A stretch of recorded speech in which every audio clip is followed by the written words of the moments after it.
Hi, my name is Rosalie Desmond and I'm an independent Stampin' Up! Demonstrator from Australia. Today I have the latest in the Christmas Challenge Stampathon 2018. For this month, what we're doing is we're creating at least 4 cards that will have either a pop-up or a 3-dimensional theme to them. The Christmas Challenge Stampathon, we've got a group of 4 demonstrators from all over the world. We have Ruth from the UK, Denise from the US, and myself and Ellen Woodbridge from Australia. We came together with the idea that we often leave our Christmas crafting to the last minute and we craft like crazy in December and we end up hating it. So to help alleviate that, we decided that on the 25th of each month, we would create a YouTube video and a blog post and come up with a challenge for the month and have other people play along and join us. So we created a Facebook group called the Christmas Challenge Stampathon 2018, and we have lots of people joining us from all over the world. Every month that you share on the Facebook group for using the theme for that month, you gain a ticket, and we're going to have some prizes at the end of the year in the different areas. So there'll be a prize for the US, there'll be a prize in the UK, and there will be a main prize in Australia. And on top of that, there will also be a runner-up. They will get a sample of all the cards that the demonstrator for that area has actually created. The winners will actually be chosen at random, so the more months that you participate, the more chance that you have to be a first or second prize winner. It is our hope to encourage people to not only be organised with their Christmas crafting, but it doesn't matter what skill level you're at, how good you think your designs are. None of that matters. It's about getting out there and giving it all a go, trying new things. I mean, for me, there's things that have come up that we've used as challenges that I wouldn't normally do. I found myself using a lot more designer series paper than I used to, and it's really helped my crafting in general. I hope that you decide to join us this month. If not, please enjoy my video. The card I have for you today is an pop-up explosion card. So the part that's the explosion is when you open it up, this pops up and kind of explodes out. It's a very simple card to make, and I've made them using the same DSP, the same designs, just a few different colours and different pieces of the designer series paper. Okay, let's get started. Now the paper we're using today is from the Joyous Noel Specialty Designer Series paper pack. Now this pack has a lot of copper elements to it, and it comes in a variety of pieces of paper. So one side has copper and the other side has a more of a plain design. Now I've used this before. I love this paper so much I need to buy another pack before I run out. The other thing we're using the Peaceful Noel stamp set and the Merry Christmas Thinlet dies. So out of the dies, I have used Merry and Christmas on the front of my card. I've used the Peaceful Noel stamp set for all the stamping that I have done inside my card. I've used these star elements on the corners. I've put a sentiment here. This time it's fill the season with happiness. On some of the others it is may your Christmas be holly, jolly and bright. What you pop in is up to you. If you don't have this stamp set, use a different one. Then down here, because I wanted it to match as much as I could the designer series paper piece that I chose, I used this stamp here, the branch, in grey granite, and then I've used these spots and I've heat embossed them in copper. And then it makes a very similar but not the same design as the front. Those two pieces are not designed or weren't made to match. These spots go inside this, but they're stamps. We control them. We do whatever, you know, whatever suits us at the time. Okay, I already have all the pieces cut up. So first of all, I have a card base. My card base is half an A4 sheet of paper, folded in half. Then I've got an internal piece, which is 19 centimeters by 12.9 centimeters, and I've just simply folded that in half as well. And it just gives me a base for the inside for my pop out to go on. So it fits in here. And I'll do some stamping before I stick that down. For the pop out component, I've now used inches just because I found it was easier to do it in inches, and it's 5 inches by 5 inches. The pieces I've used for the inside, the white pieces are 2 1/4 inches by 2 1/4 inches, and I have 2 of those. The designer series paper is 2 inches by 2 inches, and I have 2 of those. The mat is 13.5 centimeters by 9 centimeters. It's 13 by 8.5 centimeters. So we have a few components for this card. The first thing I'm going to do is I'm going to utilize my paper quite well, and I'm going to cut out the Merry Christmas from my matting. So I'm just going to do that off screen with my Big Shot. To make it easier, I'm grabbing my die brush.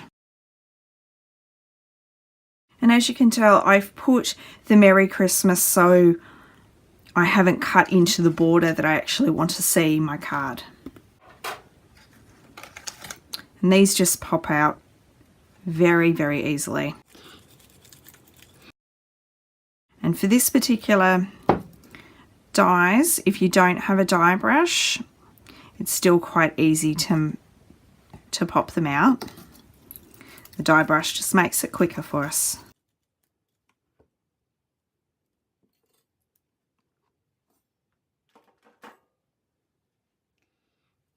Now I'll grab my Tombow liquid glue.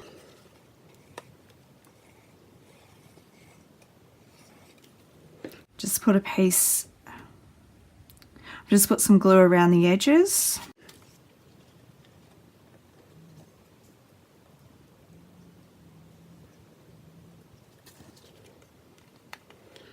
Now, liquid glue is my adhesive of choice because I'm not very good at putting it down straight. It gives me a bit of wiggle room, and I need that. I'm just going to add little tiny spots of the liquid glue to put it down.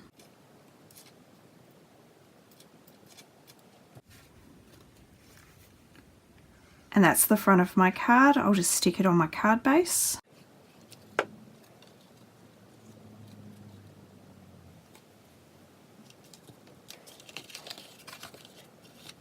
Now I need to work on the inside. So the first thing I'm going to do is grab my 5 inches by 5 inches cardstock, my trimmer, and I'm simply scoring at 2.5 inches, turning it, scoring again at 2.5 inches, and then I want one diagonal. So what I need to do is I need to line up each corner into the track, and that'll make sure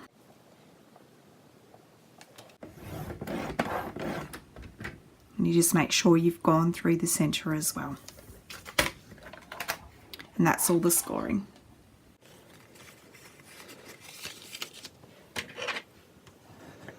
I just need to fold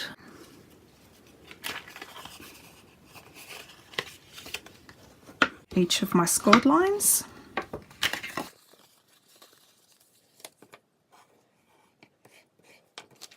And then what I want to do is I just want to bring these corner bits in, pop it down, and just flatten out, particularly this corner piece as well.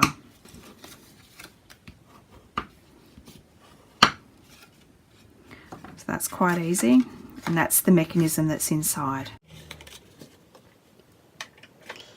There's just a tiny bit of cutting I need to do. I'm grabbing my designer series paper and I'm doing the same as what I did with the scoring, but I'm actually cutting this time. So I'm lining up. And then doing the same to the other one.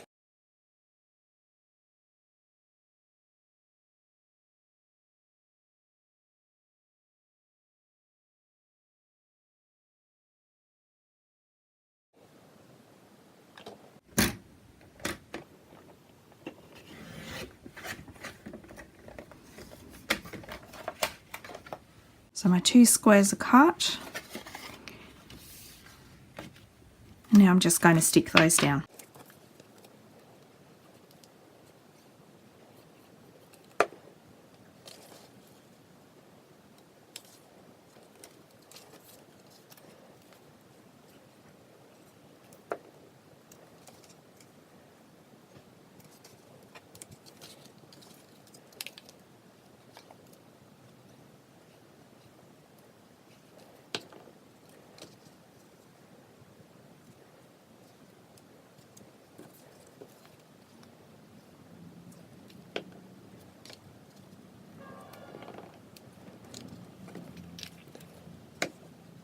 Now I need to get to my stamping.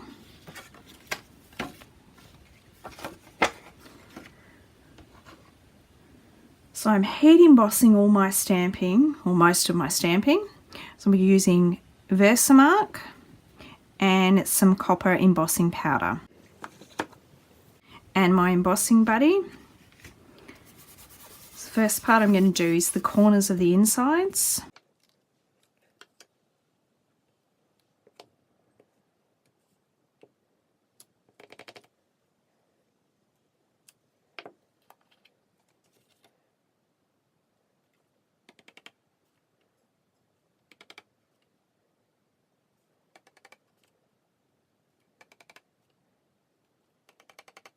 And I'll grab my heat tool.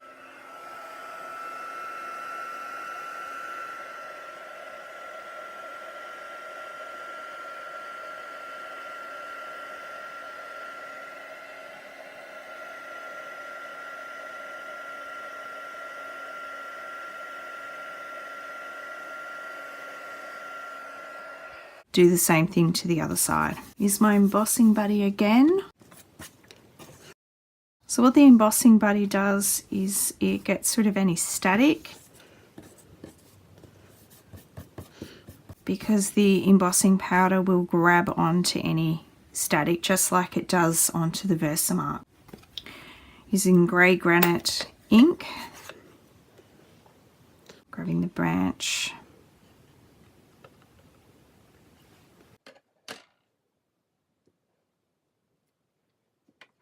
Now ink that up. Now using the Versamark, Create some copper berries using the embossing powder.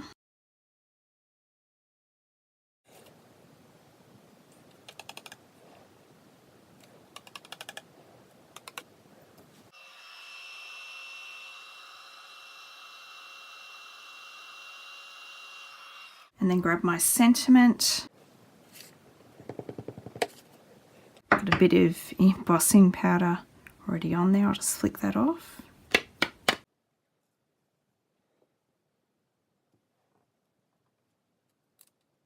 When you're stamping with the Versamark, you just stamp in the same way you would with any other ink.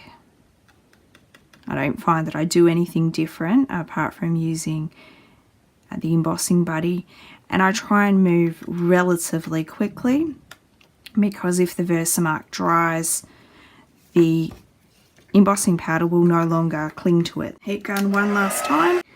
Now I just glue these white pieces in.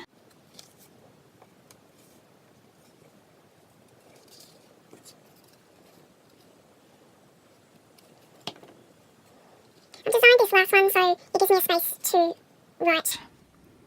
who it's to and who it's from. There's not a lot of space there, but there's usually enough.